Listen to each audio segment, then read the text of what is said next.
गुलूकार हैं मलकू, उनको गिरफ्तार कर लिया गया है। प्रिंट, इलेक्ट्रॉनिक और सोशल मीडिया पर पाबंदी आयद कर दी गई है। मुझे क्यों निकाला? मुस्लिम लीग नून जो है मीडिया स्ट्रैटेजी के हवाले से कई साल पीछे क्यों चल रहा है? आप अभी तक वीडियो पैगामों के अंदर बैठे हुए, साले जाफरों में से बाहर निकलिए।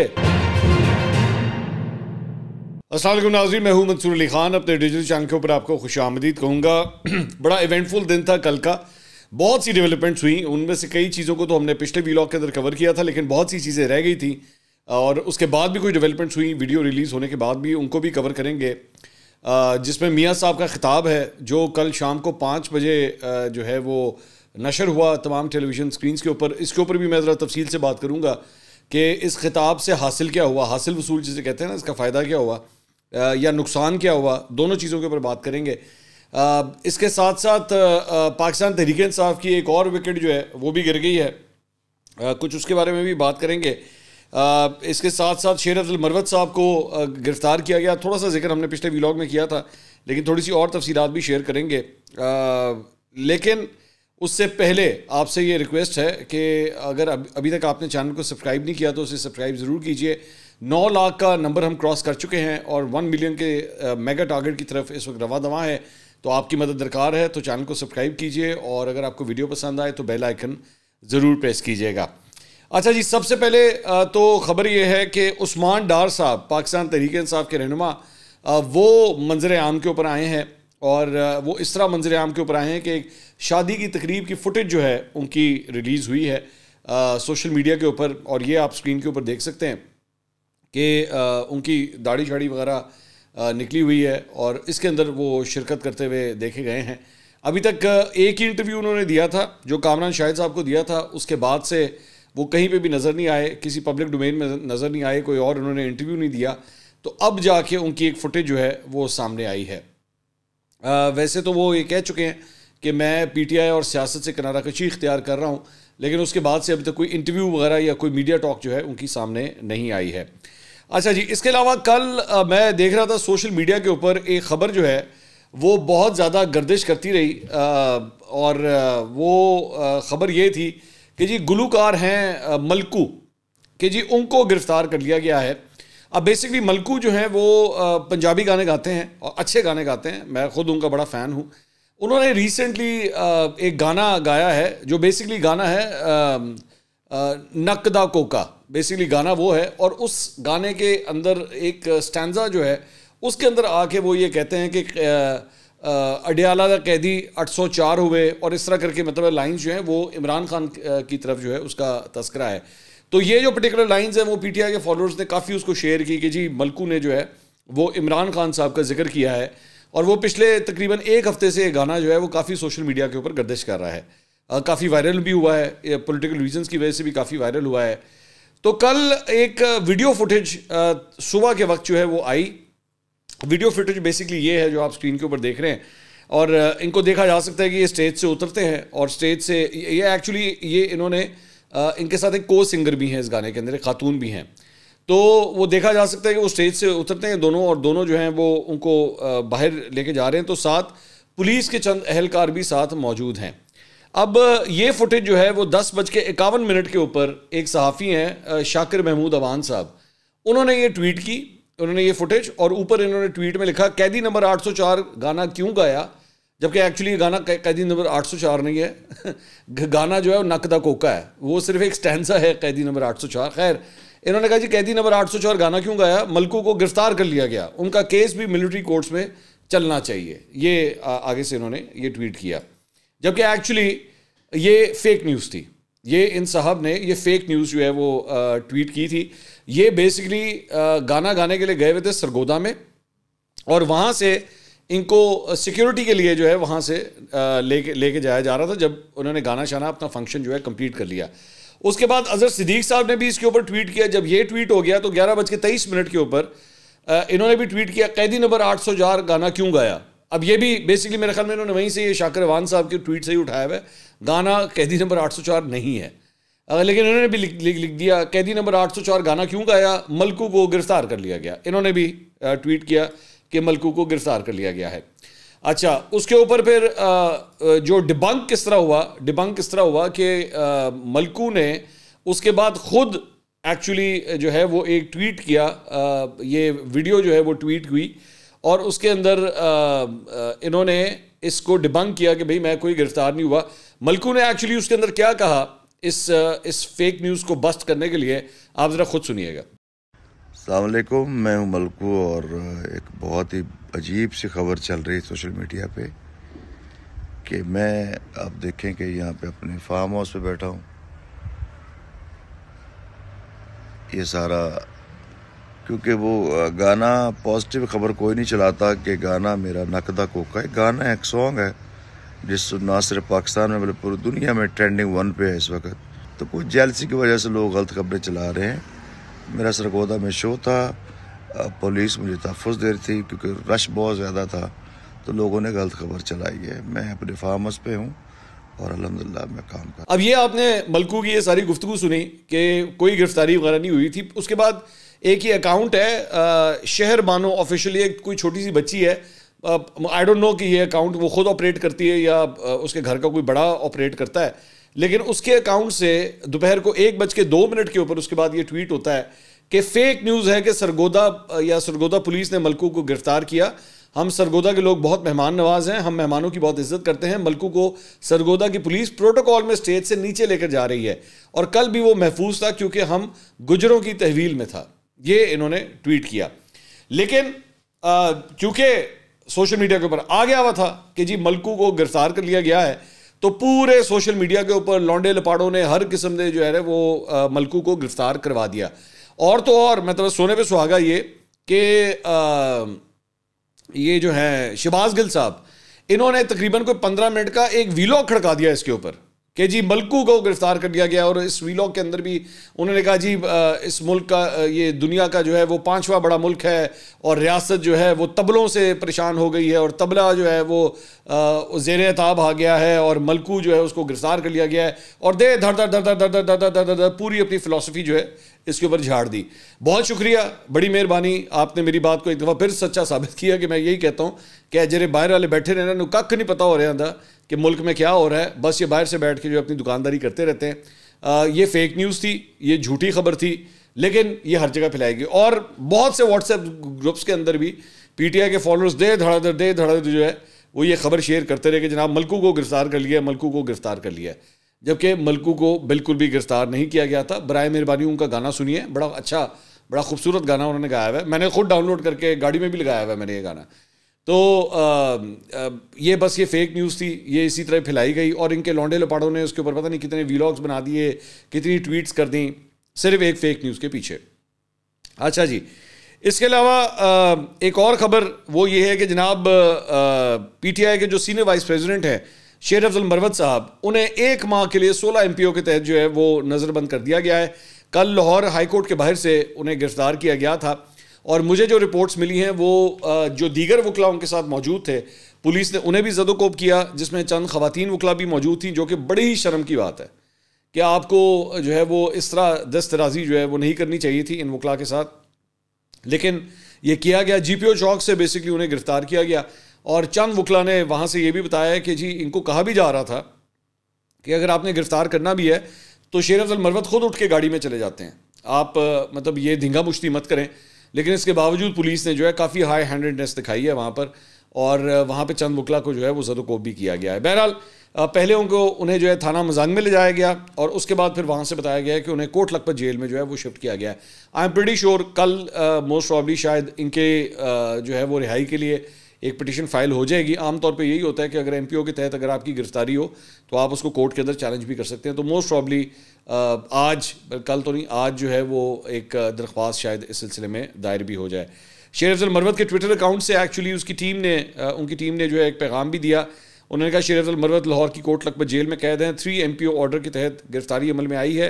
कानूनी टीम ने उनकी रिहाई के अहकामात के लिए काम शुरू कर दिया है, पूरी कोशिश करेंगे उन्हें कल अदालत में पेश किया जाए, वो जैसे मैं आपको बता रहा था।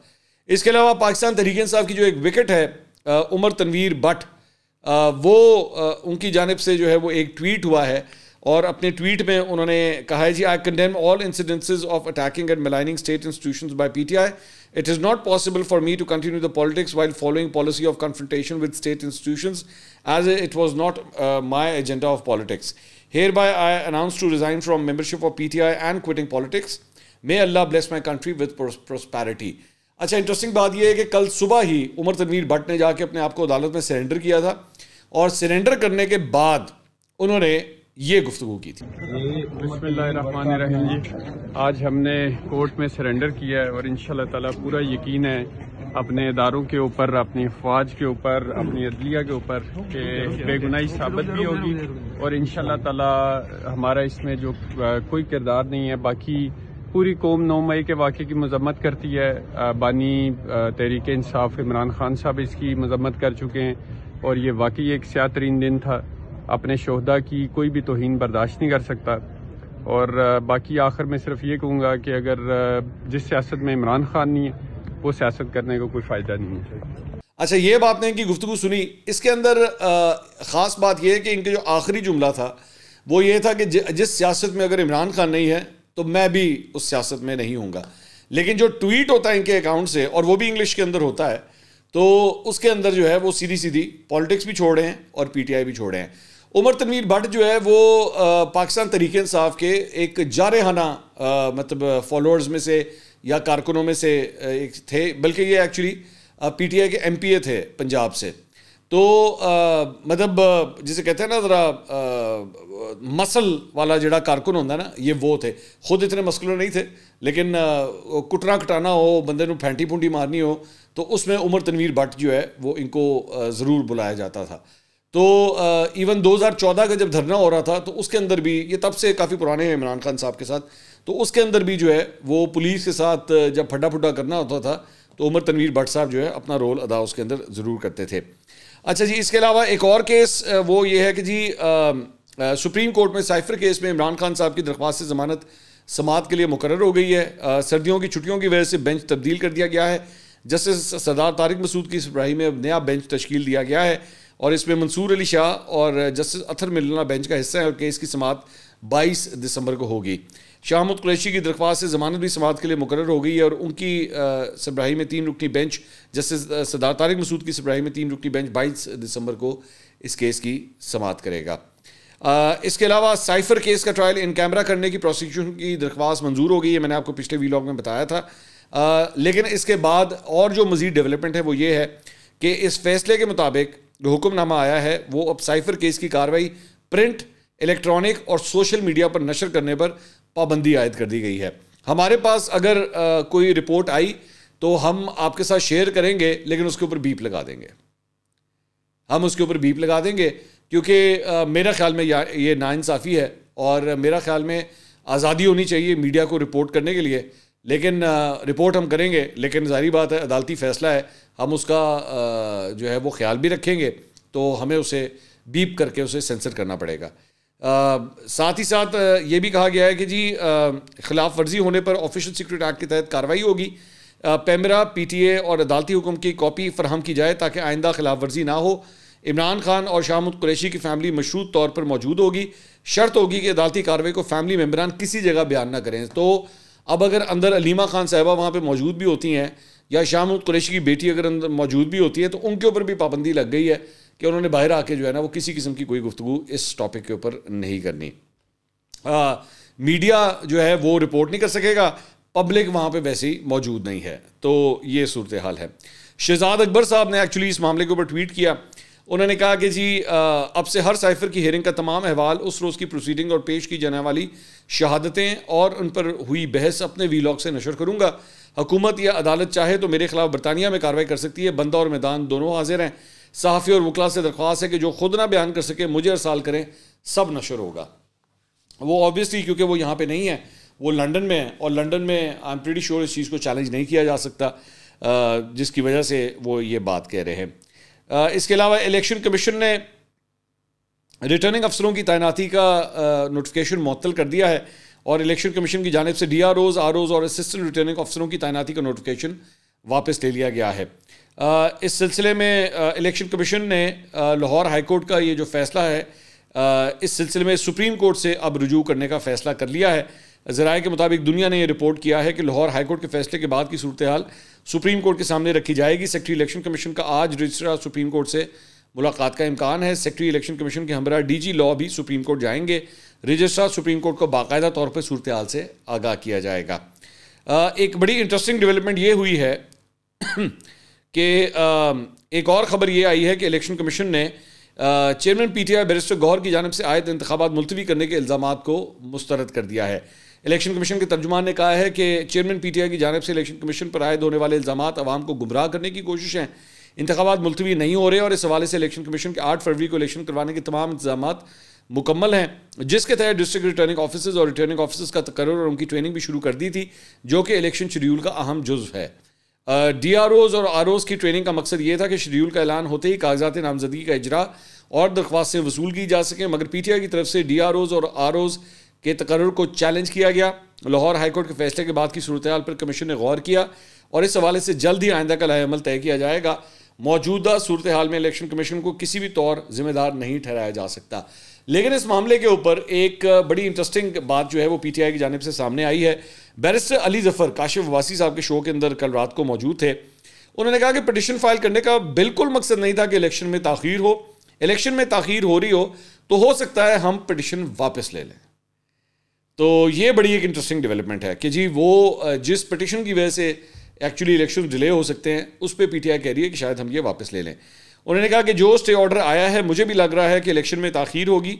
स्टे ऑर्डर को ख़त्म होना चाहिए ताकि इलेक्शन में किसी किस्म की ताख़ीर ना हो। इलेक्शन में बिल्कुल किसी किस्म की ताख़ीर नहीं होनी चाहिए। इसके अलावा अब आ जाए ज़रा नवाज शरीफ साहब का जो खिताब था उसके ऊपर बात करते हैं।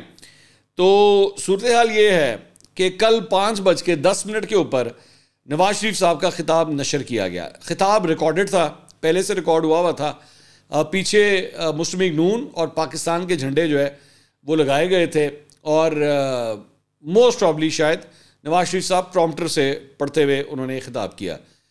मैं अगर एक लुबे लुभाब आपके सामने समरी पेश करूं तो ये लग रहा था कि 21 अक्टूबर का जो खिताब था ना उसकी शॉर्ट फॉर्म जो है वो कर दी गई है, वही चीज़ें उठा के सामने रख दी गई हैं।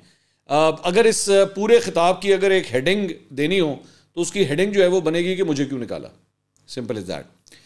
रेपिटेटिव चीज़ें, कोई नई चीज़ नहीं थी, दोबारा वही पुरानी बातें कि जी बहुत अच्छा चल रहा था मुल्क और देखें मेरे साथ कितनी ज़्यादती हुई, हमारे दौर में चीज़ें सस्ती थी अब महंगी हो गई हैं और हमारे साथ बहुत ज़्यादती हुई है, हमारे दौर में पाकिस्तान तरक्की कर रहा था।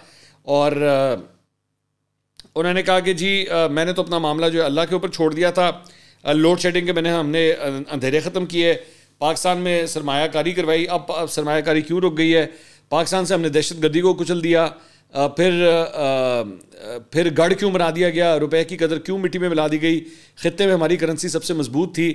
तो ये मतलब इस तरह की बातें की गई। सबसे पहले मैं ज़रा टेक्निकल मामलात के ऊपर आ जाऊँ, फिर उसके बाद ज़रा स्पीच को डायसेक्ट करते हैं। देखिए सबसे पहली बात तो ये कि मुझे नहीं पता कि इनका मीडिया एडवाइज़र कौन है, लेकिन इन लोगों में इतनी अकल नहीं है कि एक्चुअली अगर आपने इसको रिलीज़ भी करवाना था तो बेहतर था कि आप उसको प्राइम टाइम में रिलीज़ करवाते। अब प्राइम टाइम जो टेलीविज़न के ऊपर होता है वो होता है 7 बजे से लेके रात के 11 या 12 बजे तक, ये होता है प्राइम टाइम जब ज़्यादातर लोग टीवी देख रहे होते हैं। इन्होंने रिलीज़ कब करवाया? 5:10 के ऊपर। एक बात। दूसरी बात ये कि ये जो कौम से खिताब करने वाला कॉन्सेप्ट है ना, ये एक्चुअली इमरान खान साहब लेकर आए थे। इन्होंने ये काम शुरू किया था, इवन जब वो प्राइम मिनिस्टर नहीं भी थी उसके बाद भी उन्होंने ये वाला काम जो है वो शुरू कर दिया था। जबकि जर्नलिस्टिकली ये एक बहुत ही अजीब किस्म की बात होती है कि आप आए, अपना वीडियो पैगाम रिकॉर्ड कराया, ना किसी ने सवाल किया ना आपने जवाब दिया, बहुत बहुत शुक्रिया, अल्लाह हाफिज़, मिलते हैं ब्रेक के बाद। मतलब ये वो वाली सूरत हाल है। अभी तक मियां नवाज शरीफ ने ना कोई इंटरव्यू दिया है और ना कोई प्रेस कॉन्फ्रेंस की है, क्योंकि ऑब्वियसली उसके अंदर क्वेश्चन आंसर्स होते हैं। मुझे नहीं समझ आती कि ये लोग मतलब मुस्लिम लीग नून जो है वो मीडिया स्ट्रैटेजी के हवाले से कई साल पीछे क्यों चल रहा है। मतलब ये वो दौर आ चुका है कि अब पॉडकास्ट होते हैं, ठीक है, पॉडकास्ट होते हैं, अब हम भी करते हैं, मेरे अलावा और बहुत से लोग हैं जो बड़े अच्छे से पॉडकास्ट करते हैं। भाई पॉडकास्ट का दौर आ चुका है, आप अभी तक वीडियो पैगामों के अंदर बैठे हुए। असल मकसद ये पूरे खिताब को रिकॉर्ड करने का क्या था, इसका मेन मकसद क्या था? ये मेन मकसद ये था ये कि सियासतदान क्यों बात करता है, उसकी एक रीज़न होती है ना कि जी मैं ज़्यादा से ज़्यादा वोटर्स को अपनी तरफ माइल कर सकूं, यही मकसद होगा। 12 करोड़ 40 या 50 लाख तकरीबन वोटर है पाकिस्तान के अंदर। मैं शर्तिया कह सकता हूं कि इस खिताब को सुनने के बाद एक बंदा भी जो पीटीआई का वोटर होगा या इमरान या नवाज शरीफ साहब का हरीफ वोटर होगा, वो उसने इस खिताब को देखने के बाद बिल्कुल कोई इंटरेस्ट नहीं शो किया होगा कि अच्छा मियां साहब दे नाल ऐसी ए लो जी हुण अज तो मैं शेर नूं वोट देना। बिल्कुल कोई फर्क नहीं पड़ा होगा। नून लीग का जो वोटर पहले था वो वैसे नून लीग के साथ रहेगा, किसी एक बंदे को भी फर्क नहीं पड़ा होगा। दूसरी बात ये कि आपको ज़हन में रखने की ज़रूरत है, अगर तो आपने इमरान खान के जो यंग सपोर्टर हैं या वोटर हैं जो 18 साल से लेकर 30 साल या 35 साल की उम्र के एज ब्रैकेट के अंदर हैं, क्योंकि 10-11 साल की ब्रेन वॉशिंग है ये जो इन लोगों के साथ हुई हुई है, उन्होंने मीडिया और सोशल मीडिया हर किस्म का टूल इस्तेमाल करके इन लोगों की इस तरह ब्रेन वॉशिंग की है। यू एक्चुअली थिंक कि एक छोटा सा वीडियो पैगाम रिकॉर्ड करके you will be able to do this? मुझे समझ नहीं आती कि ये लोग इतने आउटडेटेड क्यों हैं। मतलब जब यहां पे फरारी का दौर आ चुका है, आप अभी भी जो है वो स्टीम वाले इंजन के अंदर ही बैठे हुए हैं, ठीक है। तो उसके बाद ये जो पूरा ये जो बयानिया था, there is nothing new in that, they absolutely boring content. मुझे नहीं पता किसने बनाया ये, लेकिन बड़ा ही बोरिंग कंटेंट था। लोग आपसे सुनना चाहेंगे यार आपका आगे क्या प्लान है, सुन लिया यार, मान लिया जी आपके साथ हुई ज्यादती हुई, मिल गई, अब आपको बरियत भी मिल गई है, हो गया, खत्म हो गया सारा। बरियत किस तरह मिली, क्यों मिली, मिलनी चाहिए थी, नहीं मिलनी चाहिए थी, हो गया, आगे चलो, आगे चले बात करें। आप यकीन कीजिए, बिल्कुल मेरी बात का यकीन कीजिए कि आप एक अच्छे एंकर के सामने एक टफ इंटरव्यू देंगे ना, उसके अंदर जरूरी नहीं है कि आप उसके अंदर जो है छक्के चौके मारेंगे। कई जगहों के ऊपर जाहिर बात है आप स्टंप भी होंगे, आप आउट भी होंगे, लेकिन लोग आपकी फिर भी इस बात के ऊपर कदर करेंगे, हाँ यार एक टफ एंकर के सामने बैठ के तूने टफ सवालात के जवाब दिए। ये आपकी पीआर के लिए बेहतर होगा। और ये मत समझिएगा मैं कोई अपनी बात कर रहा हूं, आप शाहजेब खानजादा के पास जाएं, आप अच्छे एंकर्स के पास जाएं जो एक्चुअली ग्रिलिंग सवाल कर सकें, क्योंकि अगर आप उनके सामने बैठ सके और उनके सवालों के आप जवाब दे सके ना, तो फिर आपको ये इस किस्म के वीडियो पैगाम रिकॉर्ड करने की जरूरत ही नहीं होगी। लोग फिर भी कदर की निगाह से देखेंगे। लेकिन आप अभी भी you are so media shy, you are so media shy कि जिसकी इंतहाई कोई नहीं। मतलब इवन जरदारी साहब, मैं जरदारी साहब बड़े चुनिंदा किस्म के इंटरव्यू देते हैं, अभी तक 2 दिए उन्होंने, हामिद मीर साहब को और आसफा शिराजी साहब को। सो वो भी आपसे एक स्टेप आगे हैं, इवन तो हैं वो आपके दौर के सियासतदान, वो 90s के दौर के सियासतदान है, लेकिन वो भी आपसे 2 कदम आगे हैं कि उन्होंने कम से कम 2 इंटरव्यू दे तो दिए। आप अभी तक वो तक नहीं कर सके। आप समझते हैं कि आपने 15 मिनट का एक वीडियो पे काम रिकॉर्ड कराया, बात सत्य खैराने उन सब कुछ ठीक हो जाएगा, नहीं होगा, इससे कुछ भी ठीक नहीं होगा। और आपकी मीडिया पॉलिसी जिस तरह के पहले 90s के दौर में गुजरती, 90s के दौर में आपकी क्या पॉलिसी होती थी? आपकी पॉलिसी होती थी यार ये जो टॉप 3-4 अखबार हैं, जंग हो गया, नवाए वक्त हो गया, ये इसके जो मेन 2-3 रिपोर्टर हैं बस उनके साथ जो है बना के रखो, वो फ्रंट पेज पे हमारी जो है वो 4 कॉलम की खबर छाप देंगे, सत्य खैराने कोई मसला नहीं। ना वहाँ पे इंडिपेंडेंट मीडिया था, ना सोशल मीडिया था, आप अखबार के फ्रंट के ऊपर जो है अपनी 4 कॉलम की खबर लगा लेंगे, सब ठीक हो जाएगा। भाई वो दौर खत्म हो गया है, दैट इज आउटडेटेड नाउ। साले जाफरों में से बाहर निकले, अब साले जाफरों में से बाहर निकलिए। सोशल मीडिया का दौर है, पॉडकास्ट का दौर है, अब 1 घंटा 1.25 घंटा अब डायरेक्ट सवाल जवाब होते हैं विदाउट ब्रेक्स, और टफ से टफ सवाल आते हैं सामने। आप किस दौर में बैठे हुए हैं अभी भी? और दूसरी बात ये, काम आप वो कर रहे हैं जो इमरान खान करता था, वो भी गलत करता था। ये नहीं है कि वो करता था तो ठीक करता था, वो भी गलत करता था। हम तब भी ये कहते थे कि भाई सही जर्नलिस्ट के सामने बैठ के सवालों के जवाब दो ना। अब आप भी वही काम कर रहे हैं। वो इमरान खान अपने वो जलसों के अंदर जो है वो बैठ के गाने लगाता था, बाद में पहले आप लोग नहीं लगाते थे, फिर आप लोगों ने भी शुरू कर दिया। और नवाज शरीफ साहब आज भी किस सोच के अंदर बैठे हुए हैं कि वो आज भी बैठ के कॉन्सर्ट के अंदर खवातीन जो हैं वहां पे उसको एंजॉय कर रही है, तो उसके खवातीन के ऊपर बैठ के बातें कर। मतलब हाउ बैड इज दिस कि आप एक्चुअली बैठ के अपने खवातीन के वोट बैंक को हिट कर रहे हैं जाके कि यार बंदा देखो खवातीन के बारे की सोचता है, कोई गल है करने वाली। सो हासिल वसूल कुछ नहीं, ठीक है। गड्डी जहां पे खड़ी हुई थी ना वो वहीं पे खड़ी हुई है, और 2 इंच भी अपनी जगह से आगे नहीं गई। कोई किसी किस्म का फायदा नहीं हुआ। मुझे नहीं पता ये कौन बैठ के स्ट्रैटेजी बना रहा है, बट एब्सोल्युटली फेल्ड स्ट्रैटेजी। अगली वीडियो में आपसे दोबारा मुलाकात होगी। अल्लाह हाफिज।